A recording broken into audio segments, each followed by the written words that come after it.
All right, well, welcome back, everybody. This is the final session of our little educational breakouts, and we're going to do something a little bit different this time. First of all, the focus of this last session is how we get paid for building a better home.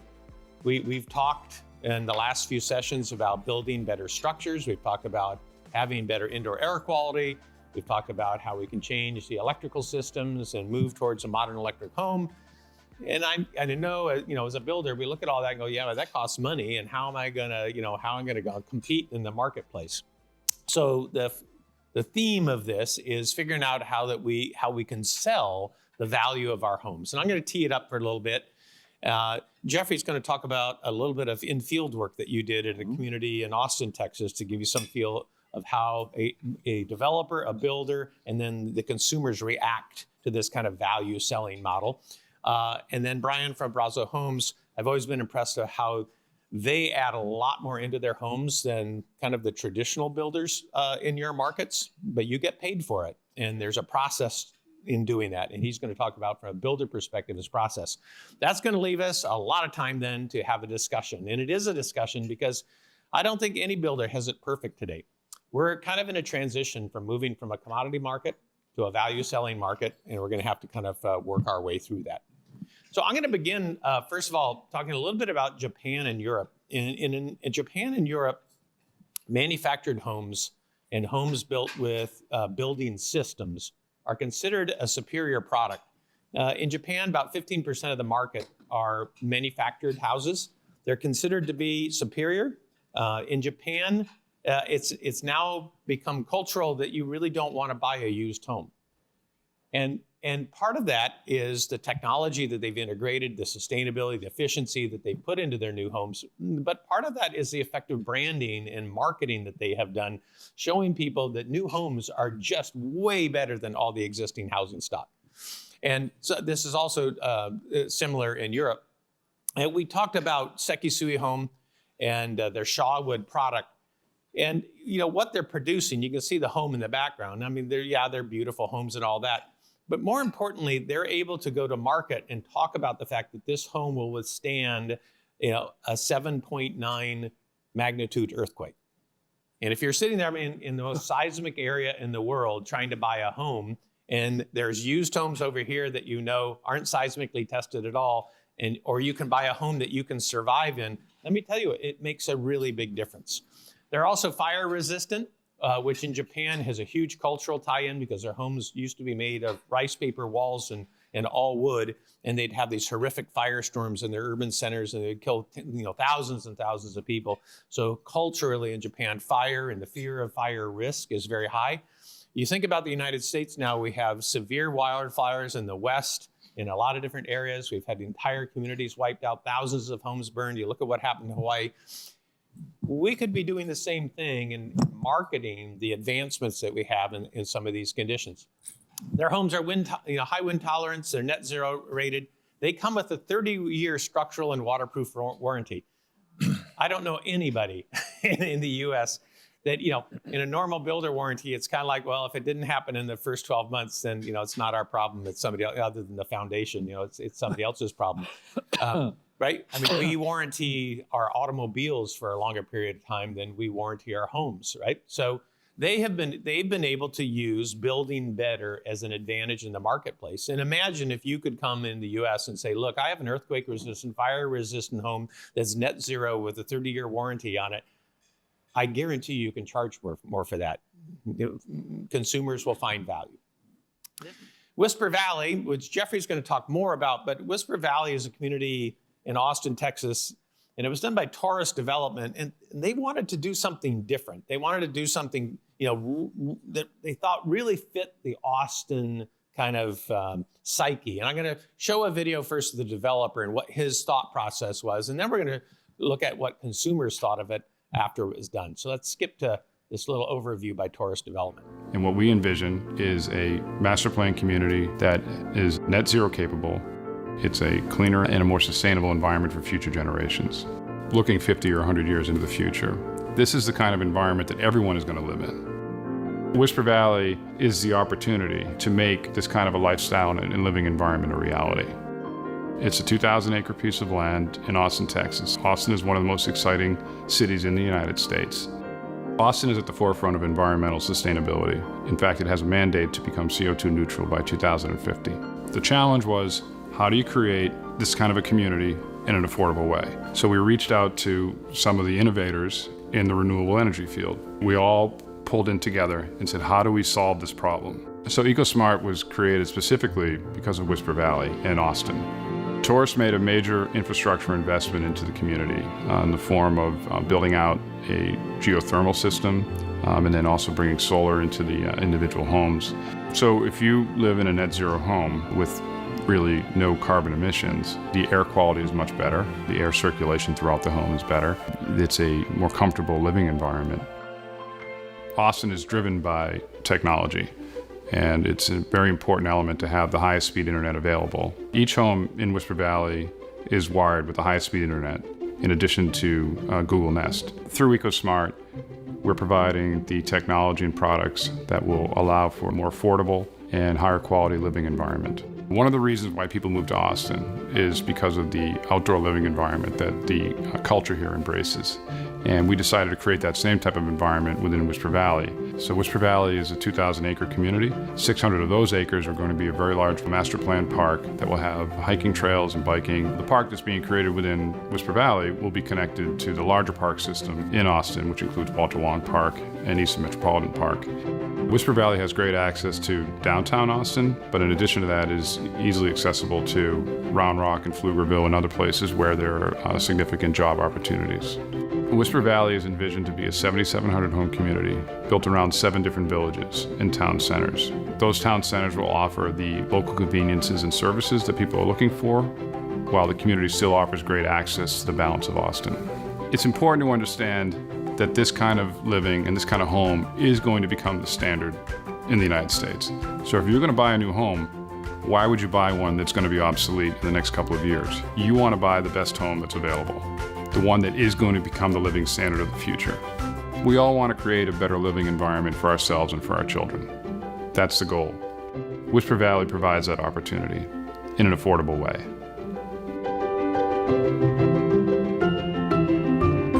This theme of, why would you buy a home that's going to be obsolete? This is kind of a key theme of everything they talk about when you show up at Whisper Valley. And they really hammer home this idea that why would you pay a utility bill when you don't have to? They have a geothermal grid. It's a community geothermal grid, so you simply tap into it as utility. There's a constant level temperature water line that runs through the community. You tap into it. You run geothermal heat and air conditioning in your home. You have solar on your roof. You need much less solar now because you're running geothermal, so you've got about a 70% reduction in electrical demand, so you don't need that much solar to have absolutely net zero. In their sales center is not a normal sales center. This is their sales center. They go right at it. They don't hide the fact of what they do. They showcase it. They've actually built kind of a hands-on, what looks like almost like a children's museum. So when you walk into their sales center, you can't help but see the geothermal loops, what they are. You can see the geothermal heating and air conditioning systems. It explains everything that you've got, throughout this entire process and all the features that you're going to basically have. I would say the biggest draw was just the focus on the green technology. And then just after doing more and more research on the geothermal and how kind it is to the environment, as well as solar, there was no other place that I was interested. I said, if not Whisper Valley, then we're staying where we are. Because we are both self-employed, having something that has a low cost of ownership, as well the energy efficiency of the homes with the PV system, with the geothermal, with the insulation in the attic and in the walls, all of that put together, we get to save a lot on our energy consumption, and that will reduce the overall cost of the home. I love the concept of the community gardens. I love the concept of the heat pumps. I got my first energy bill and it was effectively zero, and very happy about that. My house is consistently the same temperature. I don't feel like I need to play with the thermostat because I'm comfortable, very comfortable in the home, and it just seems to maintain the same temperature. I think with the Bosch system being up in the attic, that definitely seems like it's, you don't really even hear the system, running. Right. And it's nice to kind of sit outside, and when the AC kicks on, you don't hear, two machines running. I remember when I first heard about geothermal, I was in my early teens, my mom and dad were talking about it. And I thought that it sounded really, really cool, but it wasn't something that my parents could afford at the time. And now here we are, we wouldn't have been able to afford this, but because the cost is borne across the entire development, it gives greater access to fantastic technology. I'm going to cut that short, but what you can see is what would happen? They've attracted a certain kind of customer to the community. This particular interview I thought was great because these people actually picked the community over everything else on a nationwide basis.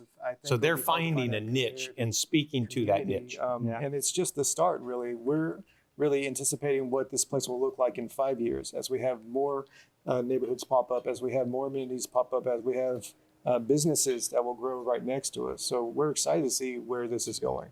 Yeah. But to answer my husband's question, no, we wouldn't be able to leave because we chose this neighborhood on purpose. Right. We searched the country, we searched the state of Texas, and we picked our neighborhood first, and then we found jobs. Right. And so we know that this neighborhood is set apart and special and separate from all the other neighborhoods across the country. And so we chose to live here, and we're not going anywhere.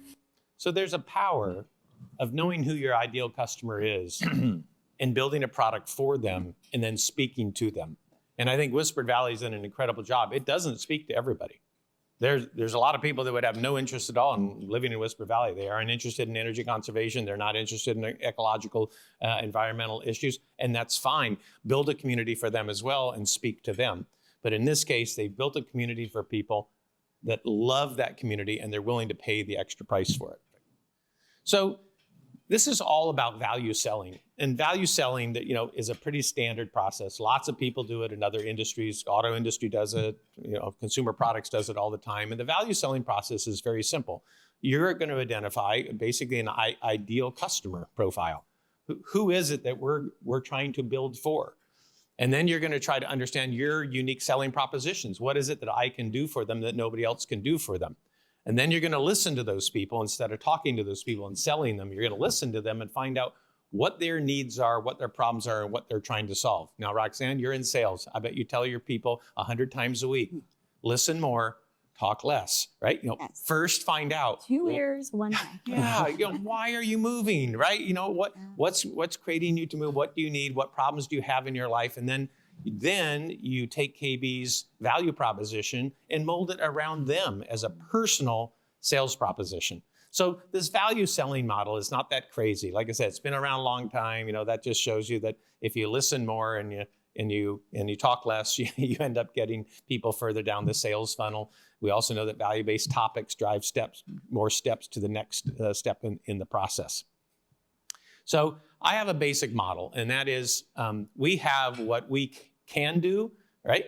What we actually do or we can do well, right? And there's our customer needs and what they care about. And that intersection of those two things, that's kind of our opportunity horizon. That's where we can value sell, right? Where they have needs and we can do it well, there's an intersection there. The thing you have to add to that is what we can explain and demonstrate, the storytelling side of sales and marketing.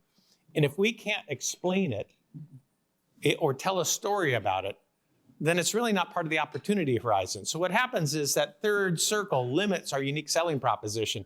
It is what we can do, right? It is what customers care about, but it's also what we actually can describe to them. So it kind of blocks it. And that identifies 3 other opportunities. There's the upper opportunity, which is this is something that we need to be able to explain and demonstrate. We need to learn how to sell these capabilities, and we can't do it today, but we need to figure out how to do it.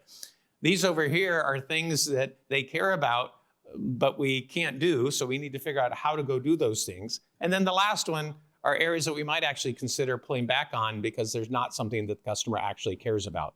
Now, over the course of the last few days, we've learned a lot. The first thing I learned was from FlowGuard Gold, right? We learned that we need to test our water in the housing developments before we pick what kind of plumbing piping we put in our homes. And that's something that we could actually get really good at. And if I was a builder, I'd want to tell all my customers that we test the water and here's what the water is. And because of that, we chose this specific plumbing system. That would create doubt in every other home that they went to. And they'd start to ask. You go to a used home, they're not going to be able to tell you what plumbing system's in the house at all. So that creates a lot of fear, right, in the buying proposition. We've learned that air quality, right, can make us sleep better. It can make us smarter. And we can find out that we don't want to use our bodies as the home air filtration system, which introduces cancer-causing VOCs into our blood, right? Brian told us that. I'm really excited, Brian, to go home again and know that all that cancer-causing VOCs are going directly into my blood. We also know that we have a choice between homes, right, with mold and allergens, or those where we can breathe freely. We have homes that can pay us to live there, where we can change the economics of home ownership by having energy independence. And then we know we can build fireproof, hurricane-proof, and earthquake-proof homes. Just in the 3 days we've been here, and the 4 sessions that we've had, these are all value propositions that we could add to our blue circle. And my guess is we can tell stories about these that will intersect with consumers.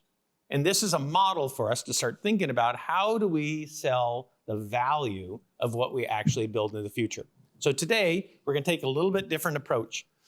Jeffrey's going to talk very shortly about your personal experience out at Whisper Valley.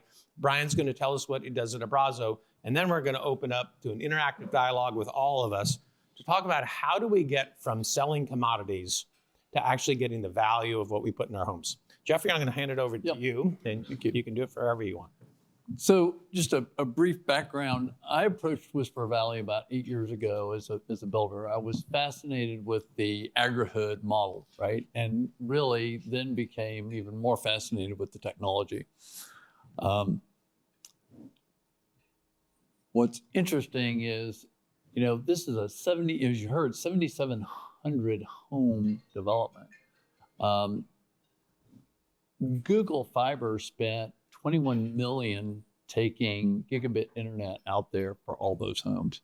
Every home. It's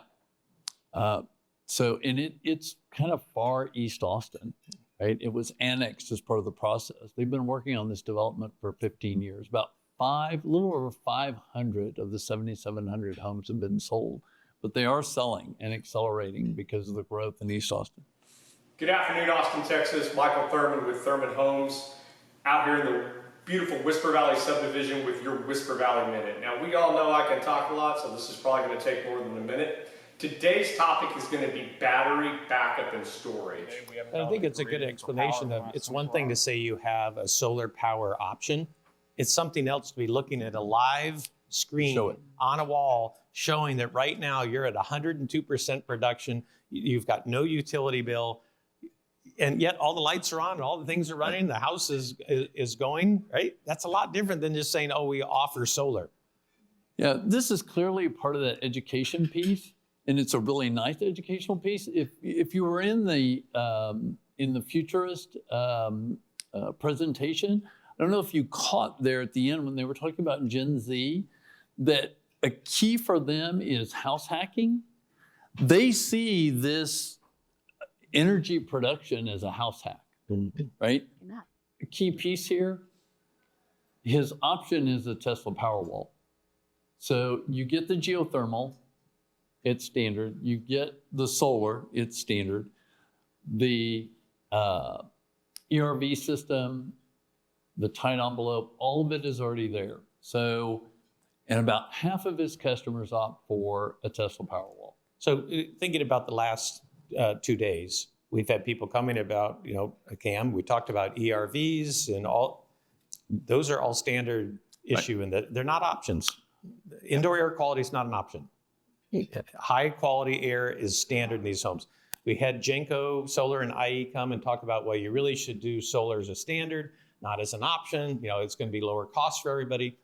They've adopted that as well. So this builder has basically already adopted all of the things that we have kind of talked about, other than they haven't started using your panels yet, Jack. So I got to get. They're brand new, so give we it got to time. get that going. And the EcoSmart smart home system is standard in all these homes because it controls the geothermal, and all the homes are on the geothermal grid. So it, again, not an option. as it powers up the Powerwall, you can see the percentage right below the word Powerwall increasing. And by about 2 o'clock this afternoon, it's noon right now, Texas time, that Powerwall is going to be at 100%. So the storage component I mentioned earlier, that's covered. Your backup is now, the system is now going to back up the house for the rest of the day. So when it gets to 100% and the house needs more power, it's not going to go to the grid if the solar can't produce enough. Clouds are a great example of that. A storm rolls through, intermittent clouds, you lose a little bit of solar generation. Well, guess what? Your Powerwall is now back up to 100%. It is going to take over the required amount of power need to run the house during the day. And their take rate is 50%. 50%. So this option, which most builders would go, oh, nobody's going to buy those things. It's expensive. Right? I mean, Roxanne, you've been in a million meetings like this. People go, oh, nobody's going to buy that stuff. They don't care about that. We got to put all the money in the house and, in bedrooms, floor space, or, grand. You've got to put it in cosmetic items. That's right. Is what your salesperson is going to tell you. And yet they have a 50% take rate on a Tesla Powerwall, which is not an inexpensive battery storage solution. Right, it's expensive. It's kind of the premier solution that's out there. And I think we're going to go to the interviews with a buyer. So I interviewed these were just shot this last month, and it's that house hack, right? Of being able to be in control of your utilities, right? Buyers. When you get to the resiliency and the energy efficiency features, we have about half that know what they want, and then half that come out here highly educated that have already done the research and they tell us what they want. So on the first case scenario where a buyer shows up and they just don't know where they're at, we're able to very easily, as we've done today, illustrate the benefits of sustainability and environmental conscientious building, both from a monetary standpoint and a health standpoint. So that's a good segue into here's the buyers. We had a discussion where we were comparing our electric bill to when we used to live in LA, and even in Los Angeles, it doesn't get as hot as it does here. And our electric bill is still like a third of what it was when we were just using regular electric in Los Angeles. So it really is a huge cost savings just from the solar panels, or geothermal, not solar panels. Well, both, really. So California buyer. Millennial, cost of ownership was a key issue for them. I remember when you were interviewing that builder, he had just gotten a call from a California buyer, and the first question the buyer asked, because they're moving from California to Texas, and Roxanne, you live in Texas too, so was about mold. Yeah. Because we do live in a hot, humid climate, and mold, as we've discussed in our previous, is an issue. The first question they asked was, what do you do for mold control? Wow. Right. What would most of our answers really be for that? Right? It wasn't about price. It wasn't about amenities. It was about health. Right. But when you sit here and go, well, first of all, we have ERV in the home and we manage fresh air. We monitor that. We monitor humidity in the control, and it controls the ERV. Yeah. Well, they're the only choice in town. Right. Okay. We're sub 50% most of the time. You'll see readings in the 30% quite often, which is very low for a house in this climate. As I look outside at the rain clouds, it keeps it very, very dry in here. So your mold sensitive buyers, I had a lady from California just last week reach out with that concern. So it does keep the humidity in the homes down. Yeah, we'll move. So every house has an ERV. Right.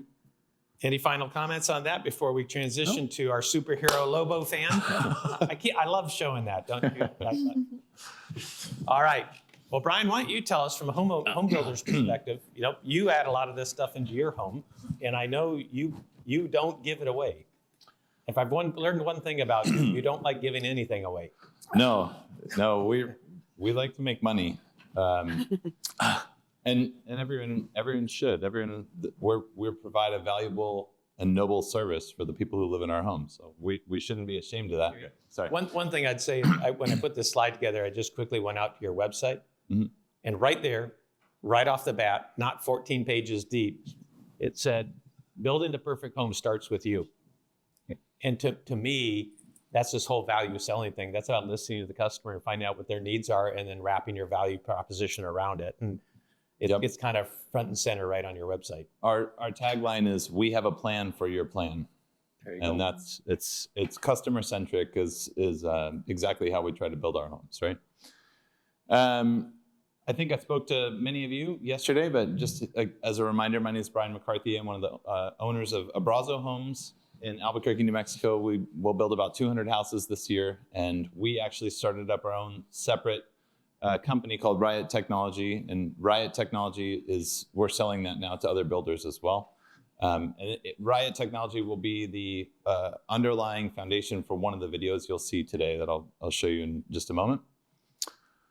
Plan of attack, and marketing, I really feel that marketing is far more strategic in many ways than we give it credit for, but for us, it really starts with determining the core competencies as the builder. Like what are your core competencies? What is the market you operate in? What is your scale, your volume, your size? What are you good at? Once you know that, you set your vision, of course, and know the solutions that you can offer. By the way, I consider myself, very tech forward. I won't say the most, but I've learned about 7, 8, 10 new products and new solutions in the last 72 hours here at this conference. And I think that's why you guys are here, right? Is knowing about what it is that you can offer. There's no possible way that everybody's going to leave here and buy everything that you see on the floor, because there's competitors. There's competitors, there's collisions, there's challenges. But the idea is you have to go out, you have to be ahead of this, and you have to know the solutions you can offer. You have to write your story. And as Roxanne mentioned, the famous Zig Ziglar quote, right? You have 2 ears and 1 mouth. And I didn't see this slide ahead of time.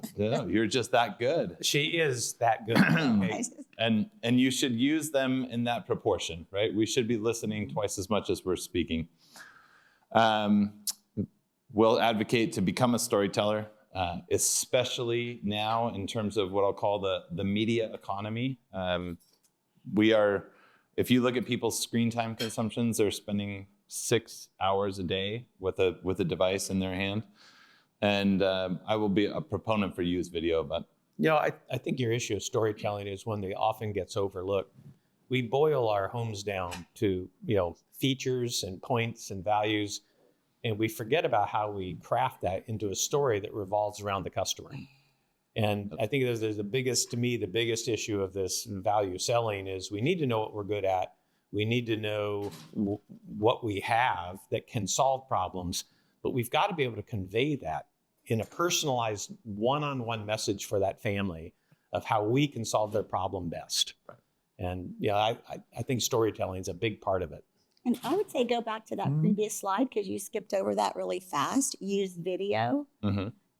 People like links to a video that they can see in their own time. It supports what the salesperson's trying to convey, but now you've got a consistent message to your consumer, and it's not left up to your 10 or 15 staff of salespeople that are each saying it a different way, which that's okay, but now you have a consistent message. Exactly. And it gives you third party many times, even though it might not be a third party. It seems like third party, right?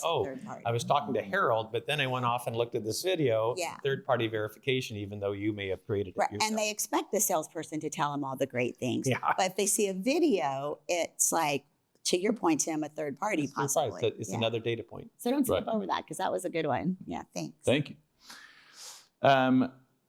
I want to start with this one. Core competencies are what differentiate a company from its competition and create a company's competitive advantage in the marketplace. So typically a core competency refers to a company's set of skills or experience in some activity, right? You should be good at something in your market. And if you're not, don't worry about it, because you'll be out of business in a couple of years. But you really got to find out what that is and drill down on it and hammer it. I mean, we're all good at something in our markets that we're better at than somebody else, and another builder in our market is better at another core competency, and there's room in the marketplace for all those things to exist. What do you want to be good at? What do you want to be known for? I think it's really important to start with these driving principles up front. And I created this yesterday. This is kind of a simple matrix, right? But builders come in all different sizes. We have large and small, and strengths and weaknesses, right? And in our market, we have 4 national builders in Albuquerque, New Mexico. There's D.R. Horton, Pulte, LGI, and Richmond American.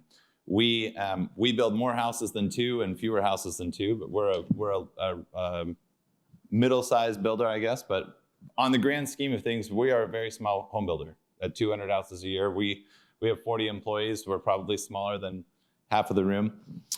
The large builders in our market have massive access to capital. They have a lower cost of capital. They have better buying power than us. They have higher volume, right, of transactions, of starts. They have a bigger marketing budget. They have wider reach. And then they can commit. I mean, Pulte in our market did a 750 unit subdivision, which is a beautiful master plan. They did a great job on it. It has an age restricted parts, 55 plus, and market rate. And I don't have $176 million to deploy into a development, right? So they do. That's a great skill set for them. On our side, as a smaller builder, I have faster speed. I have better flexibility. I have local context and touch. And this is important because we talk about this on our webpage. If you come to our webpage on what I'll call a seasonal basis, or if you're looking at it, in October in New Mexico, we have the Albuquerque International Balloon Fiesta. And it's one of these huge, spectacular events. It brings in 100,000 plus people every year for our thing. So on our webpage in October, the front page of our website reflects the Balloon Fiesta, right? You'll see that. We talk about our Lobo basketball team because in our community, our people care about it. The front page of drhorton.com or pulte.com will never show the Albuquerque International Balloon Fiesta, right? They can, and that's not a problem. But they have 100 markets and 40 states to represent on their. Now here's the real shame. I can go to D.R. Horton or Pulte or even KB at this point, and I can filter down to Albuquerque. Right. And it still doesn't show the Balloon Festival. That's the problem. Right. Because almost no national builder actually adds local content, even at their local level. Correct. And we believe strongly, I mean, I think the world is becoming more and more local every single day. If you go to some of these places here, the beers they have on tap are the Nashville craft brews, right? And the same is true when you go to, craft brewing is a perfect example of this. You'll see it reflected in wine culture in California. You'll see it in ski culture in Colorado, right? And all these places. But the nationals struggle to create that level of local context, and the smaller builders can do that. I went to a restaurant last night called Husk, and it was all local produce, local food. Everything was done local. And it was in an old house. It wasn't in a brand new building. It was an old house they renovated, and it was all local. Right.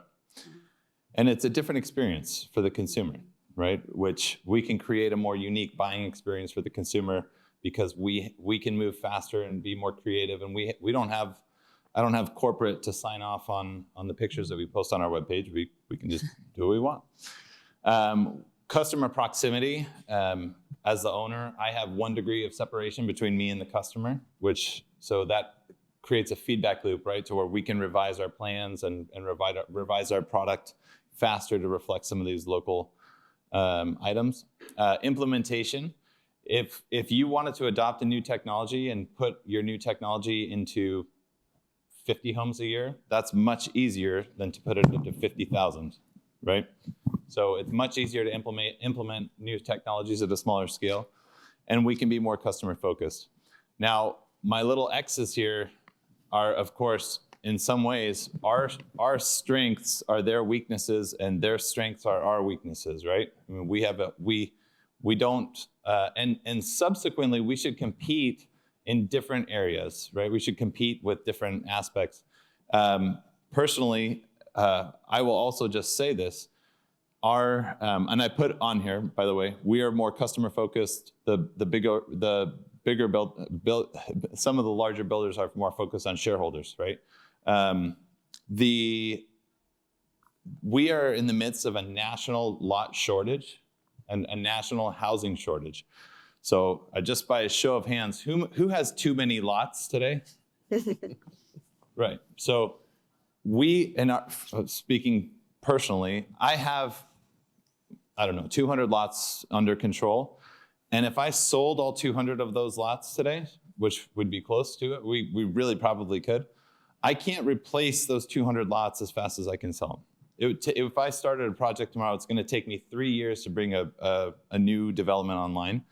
So my point is, with those 200 lots, my job is to maximize the revenue potential on every single lot I have and pace this out in a way that's according to, I want to sell the very last lot as I'm reloading the next one, and I would like to have made the maximum amount of gross profit and opportunity out of every single piece of inventory I have, because I can't reload the inventory as fast as I can sell it.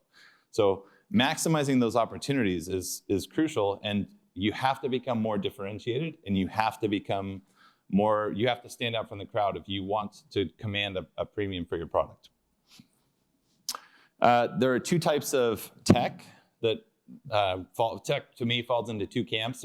There's market pull and tech push, right? So market pull is the customers are out there hearing about things, seeing things, or it is a logical progression from one step of a very existing space to something new. So smart security, right? We've had security systems in homes, ADT said, for like 100 years, right?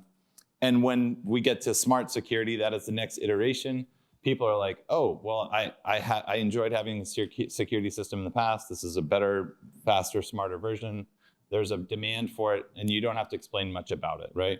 So examples of that are smart security or maybe a video doorbell. Tech push, we have on our side indoor air quality monitors, right? Or some of these things that we're talking about in Whisper Green. Like the reason why they set up this board is because they want to simplify the process of educating the consumer about new technology.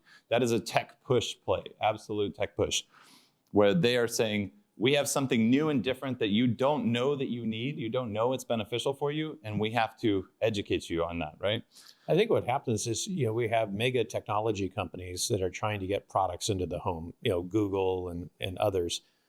And as long as they're out there going, oh, we have a new smart thermostat, or we have a new Ring doorbell, or we have a new, smart lock or whatever, their marketing clout and their ability to control the press and the media, right, is going to influence the population. That's your things on the left. They're educated about that because there's mega corporations out there that have massive influence on society and culture that have created awareness. Right. The problem is, as we've noticed over the last 3 days, we have a lot of other technology systems in our homes that they need to know about, but it doesn't serve the purposes of those mega corporations. Correct. So it ends up on our shoulders. Correct. Yep. And my claim here is you need to have some of both. You need to have some of the market pull, right? If you went to find a car today and it didn't have power windows, you'd be like, wow, this is, you're way behind the trend. And maybe some of us didn't know how much we needed Apple CarPlay until we got it, and we're like, whoa, this is awesome, right? But we need to have some of both. We should be driving things forward, and you should be, when a customer comes into your sales office to visit with you, they should be learning something new about a house. They should be learning something new about a system, a control, about comfort, about air, about technology. And that is what tech push is. It's the burden's on us to become the educators to the consumers as they come into our sales offices, right? We should be saying, like, we are doing something new. It's a huge problem in our industry, hopefully not in this group, and we know this because, there are 150,000 people at IBS, and there's 500 here, right? So this is the vanguard of tech forward, builders, which is awesome. And we need to be doing that. Otherwise, if we haven't done that, they're going to compare our homes to resale, right? If we don't differentiate ourselves in some way, if a customer doesn't learn something new when they come in, they're just going to come in and say, well, what's your price per square foot, right? As if all product is equal. And it's not. Well, can I jump in here for a second? Of course. Because you talked about resale. Builders have an advantage right now because resale is handcuffed to a 3% interest rate. It's not always going to be that way. People are going to have to start moving. They're going to have to move forward. The resale is going to come back. Inventory levels are going to come back up. And if you haven't captured your market share and continue to increase it now, your biggest competition is going to be that resale. And the more you sell now, when new homes is the biggest game in town, the more you're going to be able to reach out to those customers for referrals as inventory starts climbing. So we're in a unique position for a while, and we need to not rest on our laurels and take advantage of it, because when resale comes back, and it comes back with a vengeance, we're going to be back with that's our biggest We're going to have to fight for our survival. I think that's an interesting point. It's like this current climate where we're 30% of all the listings in the MLS. We're the only game in town. It's kind of easy to sell a home, quite honestly, right? Because there's just not that much competition. But if we get lazy during this period of time, which we have, the industry has done that before, where we kind of get lazy. When that inventory comes back, there's going to be a big high price to pay. But we have a great opportunity right now to really do all of these things that you're talking about with the customer. And really it's with the consumer, and turn them into a new home customer. 50% of the people are not even looking at new. So we still have a whole half of the market that really doesn't think they can afford new. They want new. They don't like the locations of new. We have to change that mindset to that couple in that video that said, I picked the location first and then I found a job. In fact, the worst part about that, Roxanne, is the number one issue that consumers have is they actually believe new home products have lower quality than existing homes. Right. That's even worse. It's not that they're not looking. Our market research tells us they don't build things like they used to. Yes. Right. Well, thank goodness, right? Right, but that's not the way they think about it. That's not the way they think about it. They think that old homes are really high quality and new homes aren't. And we've got to change that whole, story being told. Once you realize that, all of those VOCs go directly into my blood, I don't want to live in that new home, that old home anymore. Right. Once people figure out that new car smell is not good for them. Yeah, exactly. Right? It goes into my blood. It's not, that's a terrible thing, actually. Yeah.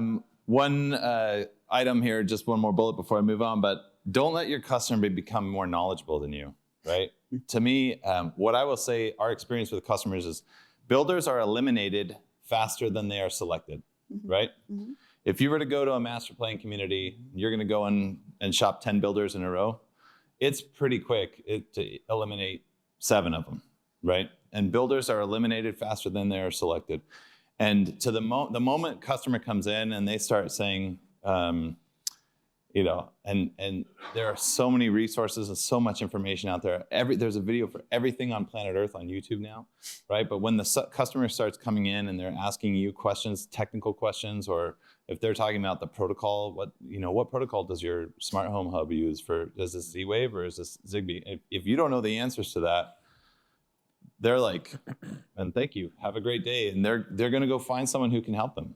And now the consumer is advancing faster in technology than they ever have before. And they want these things in their homes. So we have to stay ahead of them as an industry. We talked about this one as well, 2 ears and one mouth. Ask questions. We will drill and drill and drill and drill about questions, right? We want to know all of our customers' biggest hopes, their biggest dreams, and their biggest fears. And I'm going to talk about Texas for a second because I was thinking about this. I was actually on a flight back, so I can tell you the exact day was February 14th. It was Valentine's Day, 2021. I caught the last flight out of Houston, Texas, before the Texas mega freeze came through. Oh yeah. Yeah. And Texas, the first thing that happened, by the way, is that the power went out, right? Across the whole state. The whole state. The power went out, and then the heat went out. And then when the heat went out, the pipes froze. Yep. And when the pipes froze, everything broke, and it was $5-6 billion worth of damage that was all incurred in a period of 7 days, right? And then we learned, don't put your plumbing in the attic. Right. We learned that. That's a good place not to have it. So what I would say is this Whisper Valley, is that the name of the community? Mm-hmm. I can guarantee you today that the adoption rate of Whisper Valley is an order of magnitude higher now than it was prior to that freeze event. There's no question. As soon as somebody has experienced a trauma, and if you've had a flooded basement, all of a sudden you really care about water shut-off, right? If you had a power outage, if your pool froze, if this cost you hundreds of thousands of dollars, if you had to use baling buckets to get water out of your living room, you learn very quickly about these things that are important to you. And by the way, we have this viral economy now where every single thing, like I lucked out, but man, my friend told me about his story and he put it on his Facebook page and showed his pictures of all this devastation and destruction. The trauma spreads faster now than it ever has before, right? So fears are, all your customers are coming in, buying a home is scary, period, right? And we have to know the demographic. We have to ask these questions. And I thought I had it in here, but buying a home is always scary. Even if you're, a baby boomer with $10 million in the bank and you're spending $2 million in cash for your forever home, you still want to get it right? Like, it's not a question of whether they have the resources to do it. It's always going to be a scary purchase. So, and then I, of course, will say market to your strengths. So the big builders have certain advantages and the smallers have other advantages, right? So the big builder, if I were selling in the big builder sales office in my 700 lot master plan, I wouldn't say, man, wouldn't you like to live on a street where you know that there are 50 doorbell cameras installed like on every house on the street? Like that lends some peace of mind and some comfort, right? We can talk all day, and I've just sat through a bunch of boardrooms. Everybody hammers technology, right? And they're talking about the speed of the processor, and this one has cellular backup, and this one does, we have a 10 kW battery backup system and air quality and VOCs. They're hitting all this stuff. Buyers are buying emotions. That's what they buy, okay? What do they want? Comfort. They want peace of mind. They want to know that their kids are safe. They want to know that their family is alive. And if you can't drill down through questioning to understand what are their biggest hopes and dreams and fears, you cannot make the emotional connection. You can't jump across the chasm from technology into emotion, right? Like, you have to know what they're looking for. Small builder, we can talk about things, again, maybe on a more local context. In New Mexico, almost every year we have wildfires, right? It happens, sometimes it's all summer, it seems, but we've had terrible air quality conditions at times in New Mexico because these fires are burning thousands of acres, and this whole column of smoke just comes right down the Rio Grande Valley in parks in Albuquerque. And we can say, well, we came up with this package specifically because wildfires or pollen or fill in the blank, right, have affected our local air quality, and we can talk about those specific examples. The same way, if I were in Texas, I'd be talking about the mega freeze, right, and why you should buy a battery backup in Texas, and use technology to show how much you care, right? When you hear these questions, you hear what's important to them, and you repeat it back to them, and then you show how your technology can help address their emotional concern. You're showing that you care. I hear you, I listen to you, I know this is important to you, I think I have a solution for you. And every other builder in America who's not here doesn't care about this stuff, right? Not to paraphrase, but I've been building smart homes for 12 years, and when I go around and look at other builders, I'm amazed at how little technology is deployed in our space, right? And this is across every city. It's amazing how few builders are doing anything over basically code compliance, right? In terms of, advancing the house. And then still tell a story through video. So this was, I can't remember where I was told this, but 60 seconds of video is the equivalent of 1 million words. That's a good quote. And when I heard this quote, I went out the next day and we hired a videographer. So our company is, again, small, 40 employees. We have one person who's our chief storyteller. He is dedicated full-time to do nothing but create video content for our company. And it has become so pivotally important, but it's amazing because we get to control the story, right? I don't have to your point, I don't want our customer to hear 6 different versions of it. People go back and watch it again and again. They have way more screen time. I'll show you a video here about our tech solution, and then I'll talk about the metrics on it. Discover a home that not only anticipates your needs, but actively works to prevent problems before they happen. Immerse yourself in an environment constantly adjusting to ensure your utmost comfort. Welcome to the forefront of living with Abrazo Intelligence. It can be frustrating navigating the complex web of required smart home integrations. Abrazo Intelligence delivers a seamless, all-in-one solution that effortlessly manages your water, power, indoor comfort, and air quality while mitigating costly damages. Simply step into a home equipped with Abrazo Intelligence and experience the ease of living without programming or hassle. For many of us, the primary question about our energy bill is why is it so high? Utility companies often suggest lowering thermostats and investing in energy-saving appliances. Abrazo Intelligence provides a fluid solution, integrating real-time energy usage data and demand response to optimize comfort and minimize bills. Indoor air quality is an unseen threat lurking in our homes. This intelligent system vigilantly scans for pollutants, allergens, and invisible dangers, providing tailored recommendations for a safer, healthier living space. Your HVAC system is the most costly appliance in your house.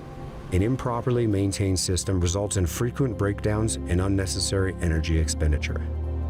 This system positions you to preempt these issues, notifying you precisely when your filter requires replacement based on actual usage. The system's advanced sensors keep a vigilant watch over your home's water system, catching even the tiniest of leaks before they escalate into expensive disasters. With cutting-edge leak prevention, Abrazo Intelligence offers peace of mind by detecting issues in real time and automatically shutting off the water supply. And when freezing temperatures loom, this intelligent system proactively turns off the exterior water supply, protecting your home from potential harm. Abrazo Intelligence is at the forefront of innovation, evolving alongside the future. As cutting-edge additions like bidirectional EV chargers, home battery systems, smart metering, and digital transformers become available, these advancements will seamlessly integrate into your life. With Abrazo Intelligence, you're not just keeping pace with technology, you're staying ahead, ensuring your home is always equipped with the latest in smart living. Your home now takes care of everything for you, removing the burden from your shoulders. This intelligence system crafts a future of home ownership where comfort and control are effortless. Powered by real-time insights into your home's performance, it ensures a living experience that's not just smarter, but intuitively tailored to you. This is the promise of a seamless, worry-free lifestyle, where your home does the heavy lifting and you simply enjoy the benefits. Welcome to Abrazo Intelligence, powered by Riot Technology. 100 homes. This video has had 90,000 views in 60 days. Wow. We have incredible. 90,000 views in 60 days for a market that's going to do 2,300 new homes. And the value of video, I mean, and when we started pumping out this video, and obviously, to some degree, if you create more content, more people tune in and care about what, they follow you, so to speak, and care about what you're promoting. But, this is a video where we're talking specifically about our technology, and there's no way we're going to sell 90,000 houses, right? But the cast of the net, so to speak, is just infinitely wider. And people will invest 2 minutes to watch a video, but they won't, they don't want to get in a car and drive 30 miles out and go see your model home and everything else. But if you had 90,000 people interested in your homes, you could charge more for the 200 you sell. Correct. That's right. Yeah, we get to command a premium for the 200 that we sell. And that tells you that there's demand out there, or else they wouldn't watch. Exactly. Correct. And there's interest in home technology. Yeah. And again, this is just to kind of wrap it up, demonstrate the value, right? You have to control the value proposition and make sure that you're stating that and communicating it in a way that where you create the narrative, right? And buying a home is scary. Again, we want to attack it. We want to hit them in the emotions, right? We want to make sure that we're addressing the emotional concerns of the home buyer. We want to understand right now, all new homes are expensive. Like, I cannot think of another time in history where all of new construction has been more expensive, right? So when we're talking to people and we're saying, we're putting in about $3,000 of extra technology that allows us to do some really cool stuff. And people are like, $3,000, that's a lot. And I'm like, yeah, well, I mean, our average sales price is up $120,000 over the last 2.5 years, 3 years, right? And probably yours is as well, or close to it, right? All new homes are more expensive than they've ever been. On a long enough time frame, the cost of technology actually comes down while all of our other costs are going up. So we just want to be out in front of it. We like to be very upfront with the customer and be like, we are not the cheapest. We don't want to ever classify ourselves as a commodity. We want to make sure that we're creating peace of mind and comfort, and we are making the buyers feel a sense of security that they're making a good financial decision. Because generally speaking, the purchase of a home is the largest financial commitment that they're ever going to make in their life. We want to communicate that. We've got you covered. We want to demonstrate the efficiency and savings and show the true cost of ownership. If you have the data, if you're building an efficient home, if you're saying, we use less power, or we have a HERS rating, or if you have, any of those data, and like you start to communicate those and translate that into cost of ownership, so few builders will do that, right? And if you can say, yeah, our average power bill on this house is $141 a month, whether that's high or whether it's low, it doesn't matter, because the other builders won't say it, right? And so we try to communicate the true cost of ownership. And not having to worry is priceless, right? Like, it's really, our job should be to eliminate fear out of the buying process. That's all. That's all I got. So we got to wrap up, and we got to go up to our fancy booth meetings all the way up in the trade show. But I got a couple just quick questions I want to hit. First of all, you can answer one of these questions, okay? One of them is, how do we train the sales force in value selling? Because it's the sales force, it's our front line. So how do we train them in this? That would be one question. Two would be a value proposition that has surprised us. Something that we have found out about new homes that really resonates with consumers that we didn't necessarily think would resonate in consumers. That would be another thing you could answer. And then maybe the last one is something that you think we need to learn how to storytell about, that we're just not good at storytelling today, but we've got to figure out how to do it. I'm going to start with you, Jack. Well, so Diamond Age's value proposition is a little different because we don't sell homes per se. We're a B2B supplier to the home builders. Yep. And, we started out, and it's still the focus of the business, is to serve big national home builders, because our mission is to drive attainability. But I'll hit you there. What about the Sekisui home thing, or the commercial of, look how strong our homes are? What if Diamond Age could say, look how strong our homes are compared to these toothpick-built wooden structures over here that can't withstand a hurricane at 350 mile an hour, right there? That's a story. Yeah, and I understand that, but what we do is we, at least in our early career, right, the early part of our journey, is we're really focused on that entry-level house, and the builders are telling us it is all about how do we get the cost down of building that house.